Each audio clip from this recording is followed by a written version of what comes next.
உங்க ரிலேஷன்ஷிப் போர் அடிக்குதா? அப்ப இந்த 3 சீக்ரெட்ஸை கண்டிப்பா ட்ரை பண்ணுங்க. First, closeness and space. நாம நம்ம பார்ட்னரோட நல்ல க்ளோஸாவும் இருக்கணும் அண்ட் அதே நேரத்துல சம்டைம்ஸ் நம்ம பார்ட்னர் விட்டு விலகி இருக்கணும். எப்படின்னா, நம்ம அம்மாவே எடுத்துக்கோங்க, அம்மா கூடவே ஒரு ரொம்ப நாள் இருப்போம். இப்பெல்லாம் என்னன்னா ரொம்ப கேஷுவலா எடுத்துக்கோங்க. பட் ஒரு 3 மாசம் அம்மா விட்டு பிரிஞ்சு ஒரு ஹாஸ்டல் போயிட்டு 3 மாசம் கழிச்சு வாங்கவேன், மகனே இந்தாடா வாடா மகனே, அது மகனே இது மகனே கறிக்கச்சி அப்படின்னு சொல்லி போட்டு கொண்டாடுவாங்க.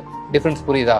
இதே மாதிரி தான் ஒரு ரிலேஷன்ஷிப்லையும் புரிஞ்சுக்கோங்க, ரெண்டுமே பேலன்ஸ்டா இருக்கணும். Second, unpredictable. எக்ஸாம்பிள் சொல்றேன்.